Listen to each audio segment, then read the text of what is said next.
Рад приветствовать вас, друзья. Сегодня в данном видео представлен вот такой, так сказать, мастодонт в мире бензопил. Ну, не в смысле размера, не в смысле мощности, вот, а с точки зрения, в общем,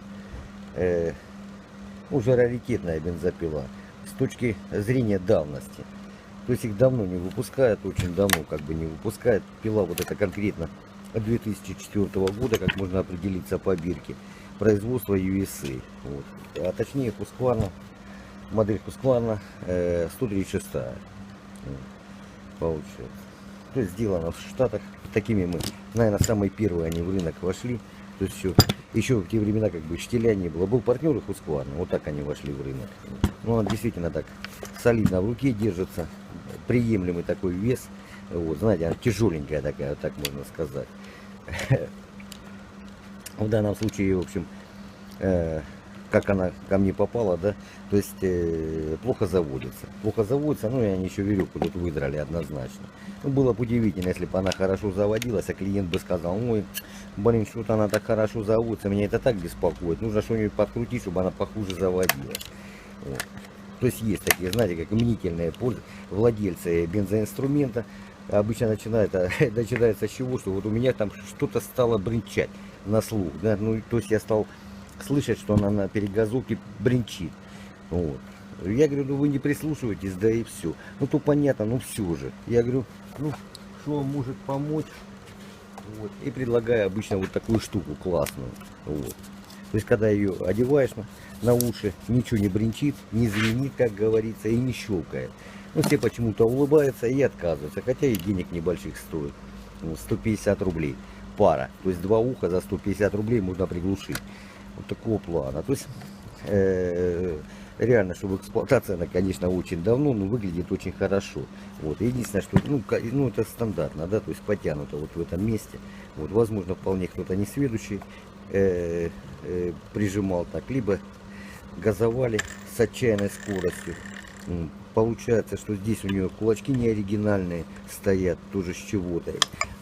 Корзина, понятное дело, что уже не оригинальная, и она идет венцовая, ну, с венцом сделана. Вот. То есть они поменяли сцепление, соответственно, и корзину поменяли. Вот. Ну, корзина тут, наверное, не одна уже отходила, так что так. Вот. Ну, с виду вроде болты оригинальные, сейчас мы разберем и посмотрим, что с ней. Вот. Ну, такую я не помню, честно говоря. Видите, вот такая гайка интересная. Вот. Она чутко в храпок заходит вот сюда. Но я такого не помню, конечно. Да? Вот. Ну, это, скорее всего, знаете, как продумано. От чего? От смещения самого храпка в сторону. Как центратор. Ну, какой-то своеобразный.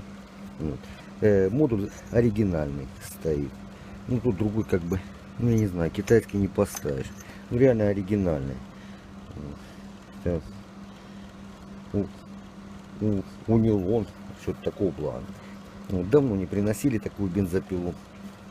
Сейчас мы ее, в общем, разберем, посмотрим. Во всяком случае, желательно, чтобы у нее, ну, как ревизию какую-то ей сделать. Посмотреть, во всяком случае, чуть дальше. Ну, хотя бы поршневую посмотреть.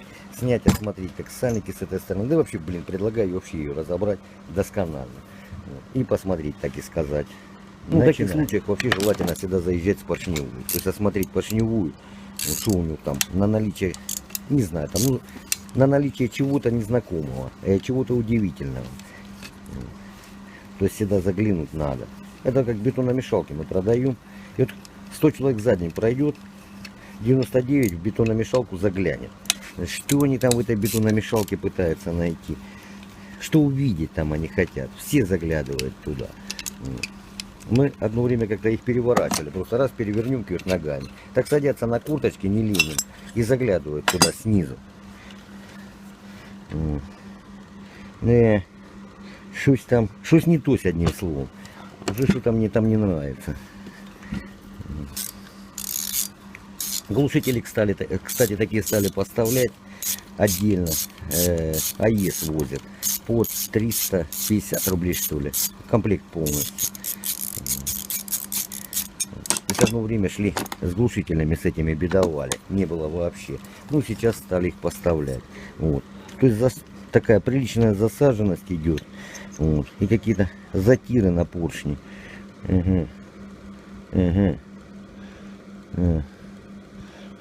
Все-таки надо будет ее на это разлохматить, посмотреть, что-то у нее тут, блин, не нравится мне вот это вот что-то мне не нравится. Ну, реально. Ну, заодно, конечно, поменять сальники. Вот, то есть разваливаем ее всю. Вот. Отсюда она вполне достойно, конечно, выглядит. Вполне достойно. Чистенькая такая, вообще прям, что называется. Так что особенно ее не пекали, можно сказать. У меня есть такая оригинальная поршневая. Но дело в том, что у меня нет кольца на нее. Вот в чем дело. Она есть у меня. Сохранилась. А кольцо я кому-то продал отдельно. Ну что-то за какие-то такие, знаете, законские деньги продал. Не помню. Она, в общем, на нее и еще на что-то. В общем, они один... А, на Паулан. Точно. Паулановская поршневая. Вот с Паулана сюда, отсюда на Паулан они подходили. Вот так. Кому-то я продал. Там же тоже однокольцовая, если оригинальная идет. Ну, в принципе, как? Можно попросить, спросить у Иванова. Есть Иванов у нас тут, он как официальный этот. Вот. Ну, там же как вариант сейчас. Это раньше там... То есть без вариантов тебе привозили фирменное кольцо. А сейчас могут впарить что угодно за место фирменного. И его потом по поршневу размажет и все. Радуйся, одним словом. Вот, то есть такие прецеденты уже были не раз у меня. Вот почему я и говорю, что если, например, скажем, фирменная поршневая, и вам, ну я не знаю, какая-то, знаете, такая-то, ну, какая-нибудь, блин, крокодилья моча в голову стукнула, поменять на ней, поставить китайские кольца, то с большей вероятностью их размажет просто там, как пластилин, именно по поршневой. Вот, то есть какое-то несоответствие, отторжение происходит. Ну, то есть на 7 тут головка, да. Они прям ввариваются в цилиндр, соответственно, и, соответственно, понятное дело, в поршень. Прям привариваются кусками эти китайские кольца. И опять же, если при таком сроке, например, скажем, на старую поршневую, например, поставить новое кольцо. Поршневая уже заведомо, она яйцом. То есть такое кольцо яйцом вы заказать не сможете.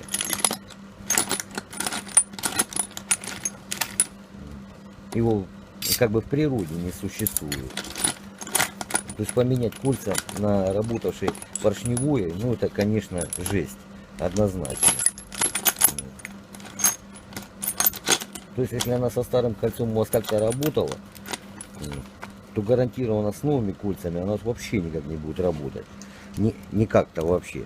А вообще никак. Так вот, ну тут на 7 головка.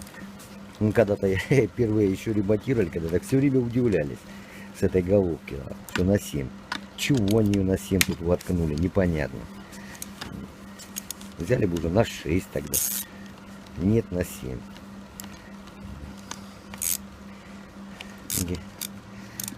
Может, это, знаете, какое-то такое, знаете, шведское чувство юмора. Такое. Ну, как бы непонятно нам, северным жителям.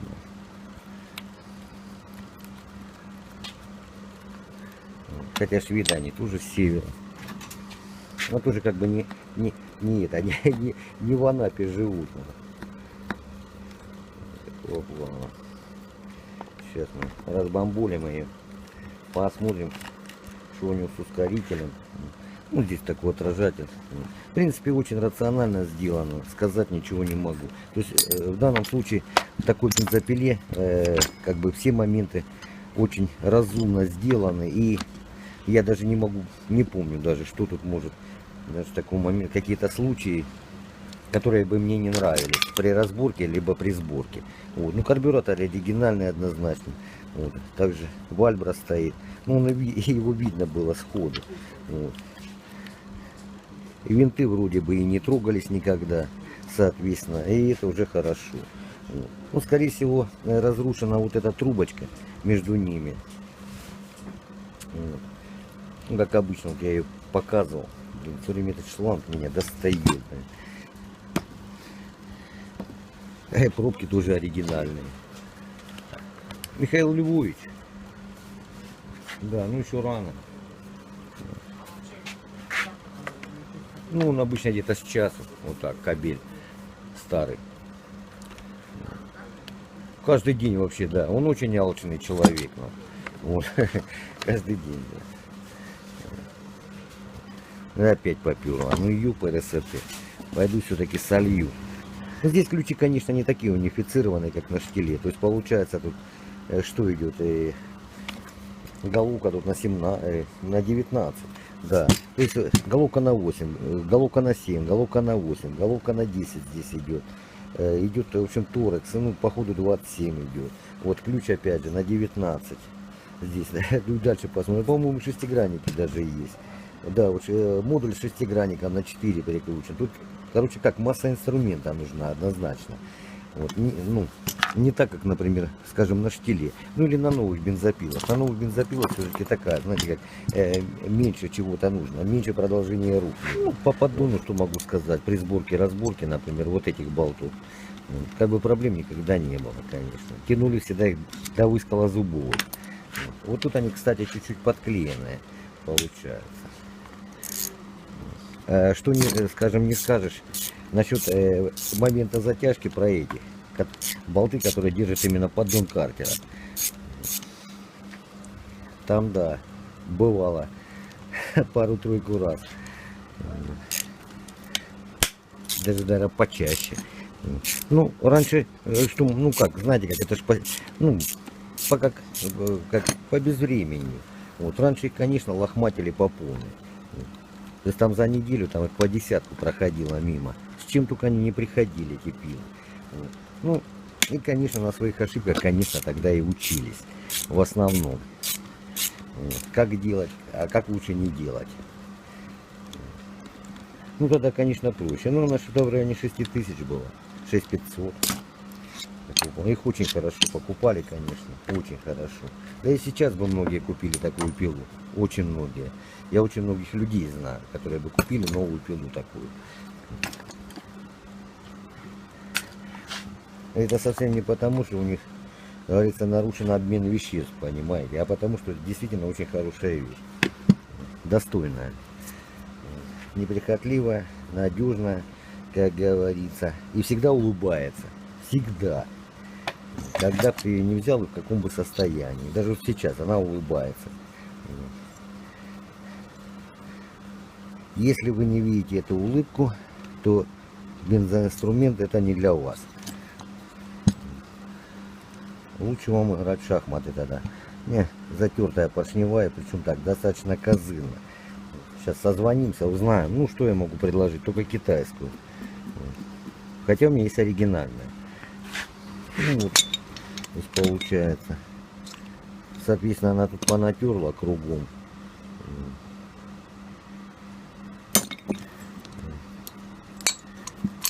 Ну, вот они две эти борозды, честно говоря. Ну, черт его знает.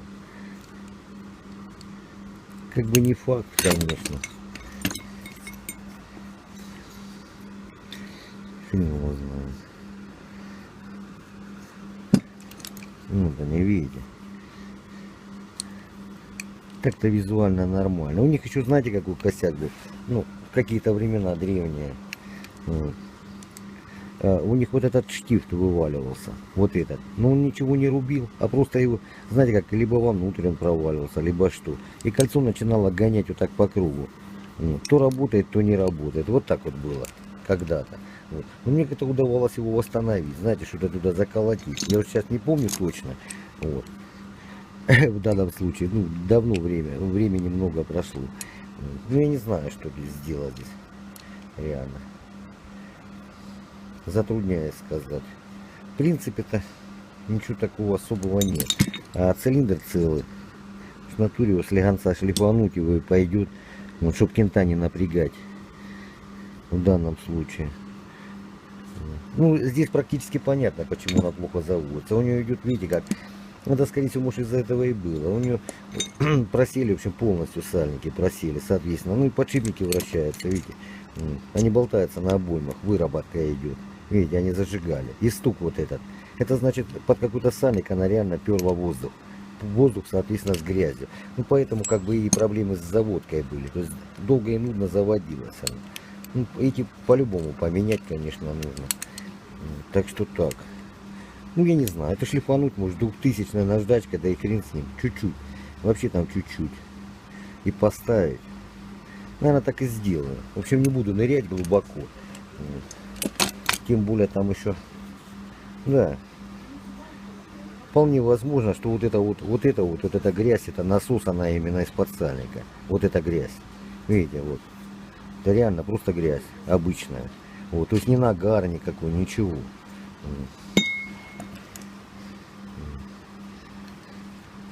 Ну, видите. А вот эта сажа, наверное, вот это, скорее всего, вот это она и тянула воздух. Именно под сальники сюда. С этой стороны, через подшипники. Видите, вот этот нагар черный. Ну, то есть, короче, как, неправильное сгорание и так далее. Одним словом. Ну, в общем, как, замою и поменяю сальник и соберу ее назад. Вот в таком районе. И посмотрим, как она будет заводиться. Вот. Если какой-то геморрой будет, конечно, ее нужно будет переложить опять по новой. Ну, это как бы наша работа.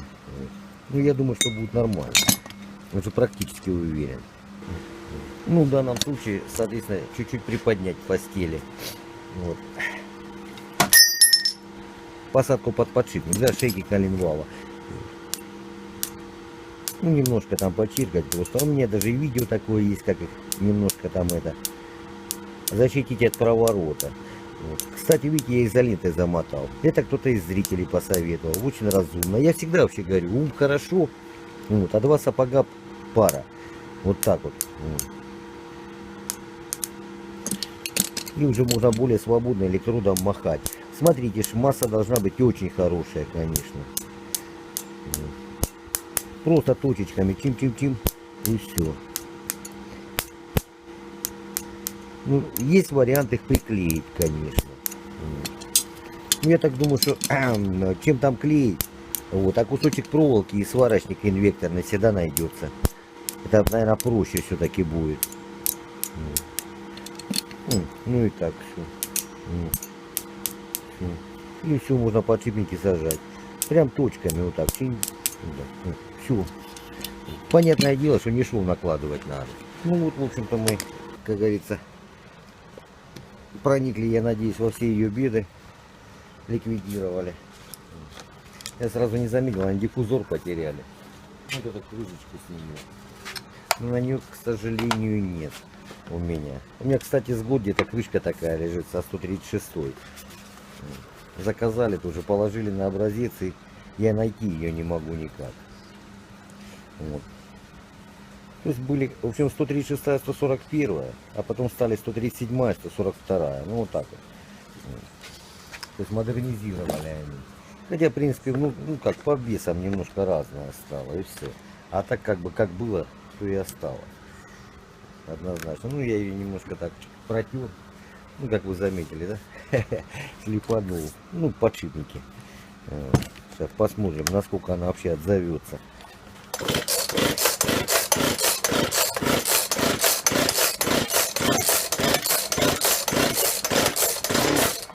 Схватилась. Еще раз. Еще раз. Еще раз. Еще раз.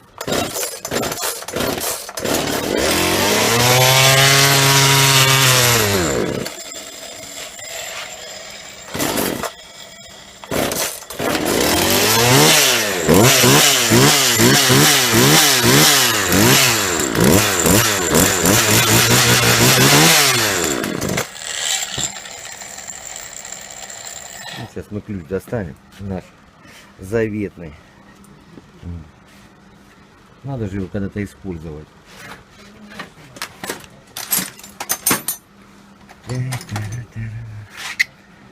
Всегда под рукой, как говорится.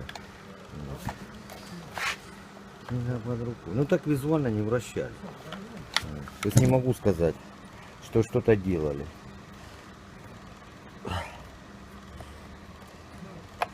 Так, что у нас тут? Ну понятно, да? Ну, желательно, конечно, вначале добавить оборудок сверху. Может даже сразу во все тяжкие не кидаться. Вот, а попробовать.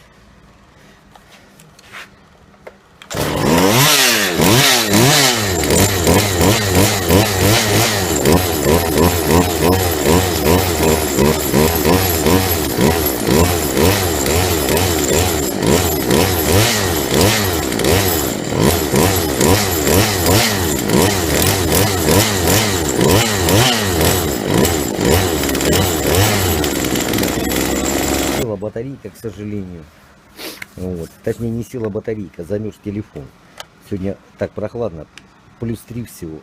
Вот. Так что процесс регулировки не попал в кадр. Ну, там не сомневайтесь, там я особо не злодействовал. Там слегонца чуть накинул, там чуть убрал и так далее. Ну, потому что здесь получается как? Сальники вообще конченые были, однозначно. Опять же, биение. Ну, вы слышали, да, вот этот стук. Если не слышали, то стук примерно был вот такой.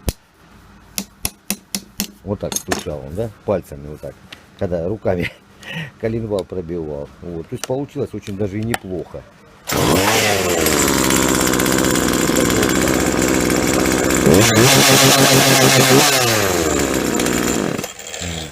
Вообще классные бензопилы, конечно, слов нет. Вот.